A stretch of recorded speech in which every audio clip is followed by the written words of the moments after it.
Hi, welcome to Mindful Mutterings, the podcast dedicated to nurturing your well-being and unlocking the power of your mindset.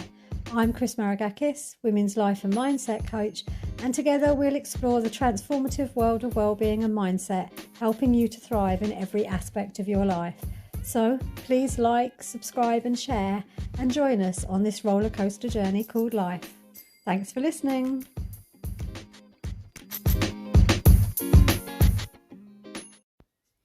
Hi, thanks for joining me. This week I'm going to talk about panic attacks and how you can prevent them, how you can identify them, how you can move through them.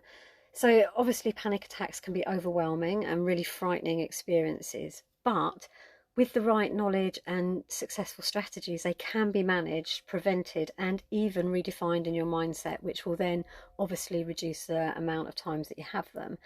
So I'm going to look at what causes panic attacks, how you can manage them when they occur, or how you can manage them for someone else when you're seeing them go through them, what you can do to prevent future attacks, how to change your mindset about them, and like I say, how you can support someone else. So firstly, what causes a panic attack?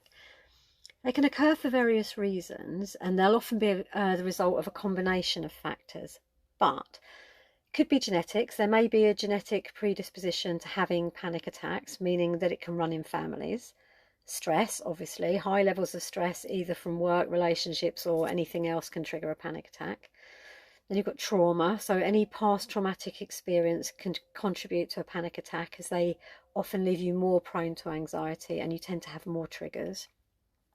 Some medical conditions, such as hypothyroidism, can mimic the symptoms of panic attack and lead us into thinking that that's what's happening to us. Substance abuse, the use of certain drugs or maybe excessive alcohol can often trigger panic attacks. Similarly, caffeine and stimulants, when we consume too much caffeine and stimulants, they increase the likelihood of panic attacks because our brain chemistry changes. And personality factors, people with certain personality traits like perfectionism, overthinking, a tendency towards anxiety may also be more susceptible. So then we look at how to manage a panic attack. So it's really essential to know how to manage it effectively. First thing is to stay calm. Panic attacks are not life-threatening no matter how it feels at the time. So trying to stay as calm as possible will help, and also becoming aware so that when we start to feel the symptoms coming on or we're aware of our triggers, we can long term then start to work against them happening. Then control your breathing. So while we want to ultimately focus on slow deep breaths, and you could maybe when you first notice yourself getting anxious and the panic attack starting, you could try inhaling for a count of 4, holding for 4 and exhaling for 4, because this will help regulate your body's response.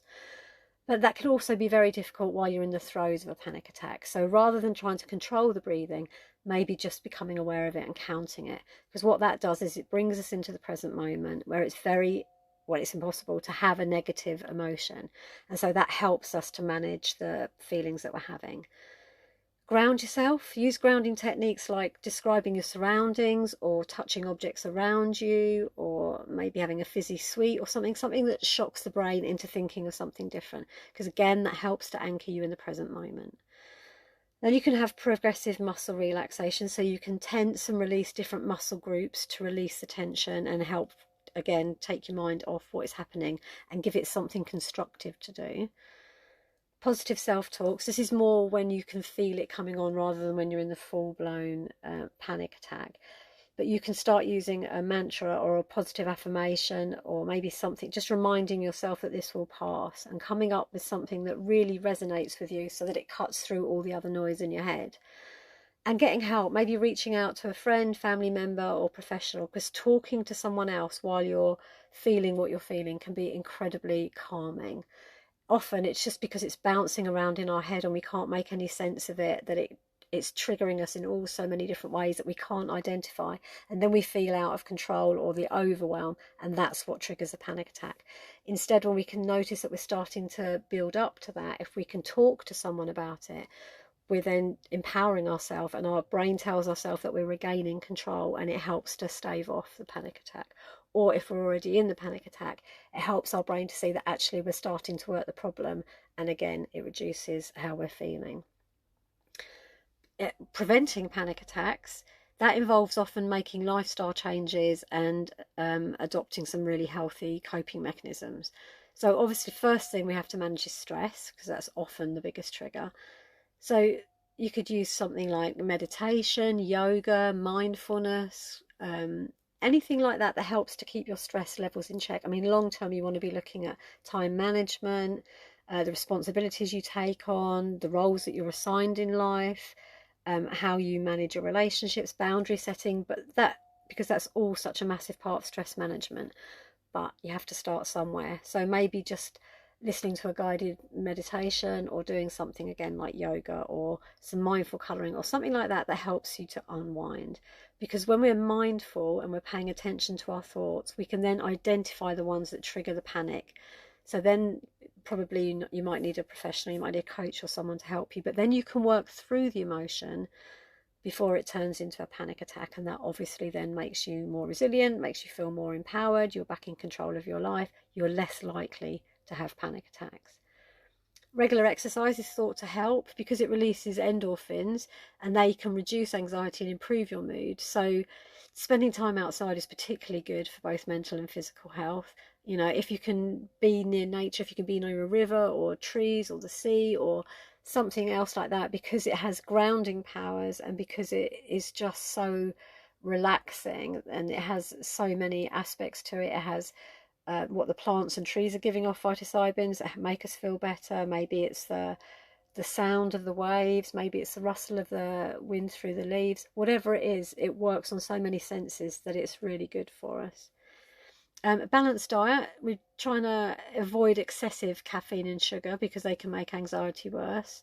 Opt for balanced diet with plenty of fruits, vegetables, whole grains. I mean, really, if you eat well, it improves so many other things, and brain chemistry is one of them.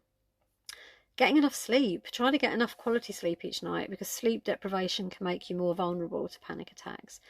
And if you struggle to sleep at night, maybe take a look at where you sleep. You know, have you got stuff under the bed? If so, maybe energy can't flow around you, so maybe you could clear out some stuff there. Is your space cluttered? Because maybe that's what's causing your brain to be stimulated and not able to sleep. Airing your sleeping space can help keep it fresh and bring in fresh energy. You can try doing a body scan or guided meditation before bed. Avoid caffeine and screens for a couple of hours before bed, and maybe try a warm bath or reading a book.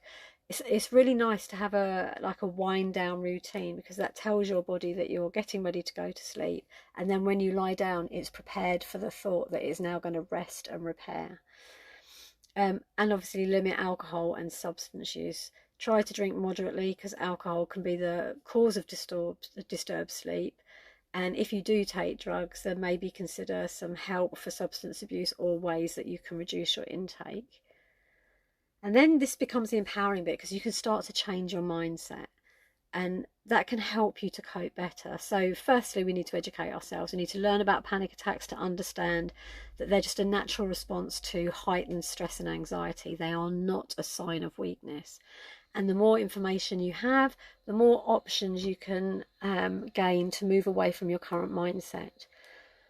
Then there's some form of therapy, maybe coaching or counselling, to explore the root causes of your panic attacks, and then you can develop strategies to change your mindset and therefore the response to the thoughts that you're having. And then there's mindfulness, which is in itself an incredibly empowering practice, because it helps you to become aware of your thoughts and feelings. And when we become aware of them, we can challenge them, and that makes it easier for us to manage them, because we can start to break them down, and then they lose their hold over them. Because once we've identified them, we bring them into the present moment. And in doing that, it removes some of the emotional and psychological hold that it has over us when we're suppressing it, when we're keeping it at bay. And then we can examine them.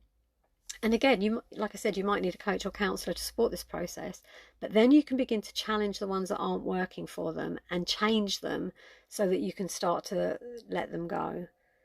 And then self-compassion. Be kind to yourself. Don't blame or criticise yourself for having a panic attack. You are amazing. You're having an attack in response to the thoughts, but with help, you can change your thoughts and take back control. Our thoughts are only the response of our brain working through all the data that we give it, the experiences that we've had, the conditioning that we've experienced, and it gives us what it thinks is the best option for us to move forward. But I mean, the brain can't even tell the difference between something that's real and imagined. And we have free will, which means that we don't have to believe what the brain is telling us. We can challenge and change it. And that empowers us to take control of our life. So there are ways that you can help to reduce, manage, and prevent panic attacks. But then when we see someone else having a panic attack, it's often quite frightening, or we feel a little bit out of our depth. So if you're with someone who's experiencing a panic attack, these are some of the things that you can do. Firstly, stay calm. Your calm attitude can help reassure the person that's having a panic attack. And also, no one has ever benefited from having someone flapping around like a headless chicken, especially not in a stressful situation. So I think the key phrase here is don't panic. However out of depth you feel, you will handle this, you will get through it. This person is used to having these and getting through them themselves. You need to be their rock, you need to be supportive, you need to be calmness in their environment so that they can use you for that, and they can see and model the behaviour that you're doing. Be present, stay with them and let them know that you're there for support. No one wants someone who's a little bit distracted or not paying attention to them. You're there to listen, you're there to support them and get them through this, and them talking to you will really help them to start lowering the stress and anxiety that they're going through. Encourage breathing. So gently suggest that they focus on their breath and offer to breathe with them. And again, this is a biggie.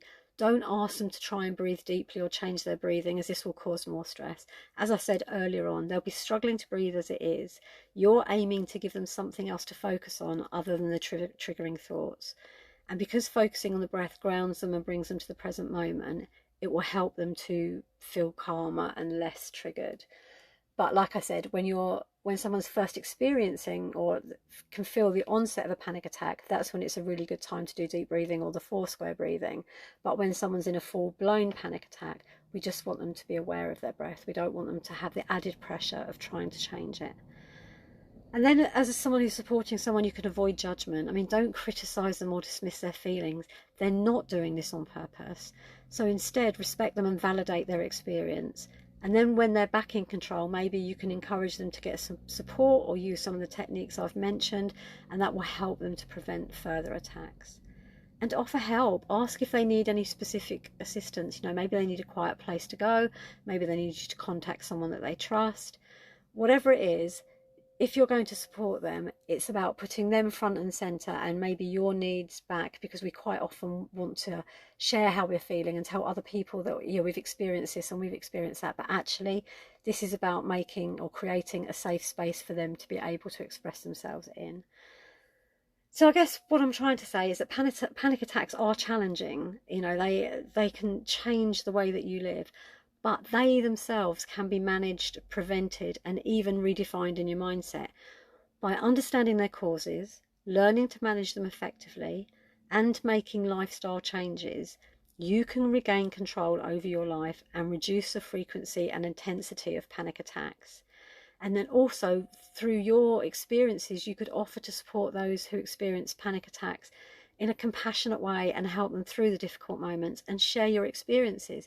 It might be that you've learned something that really helps you, and it's something that they could take on board. So I think being honest and talking about them and sharing your experience is really valuable. We all have something to learn from each other. And I think most importantly, please remember that you are not alone and that there is help available. And reaching out for support is never a sign of weakness. It is a sign of strength and courage. And there is support there. So please, please do reach out for it. So that's a whistle-stop tour, really. I've tried to be as comprehensive as I can in getting all the aspects in, how to identify them, how to prevent them, how to manage them, and what you can do for someone else. As always, if you'd like to get in touch, you can contact me through simplybe.org.uk. And if you found this helpful, please subscribe and like the podcast, because it really helps me get my message out to those who I would like it to get to. And as always, thank you very much for your time, and thank you for listening. You take care of you. Bye.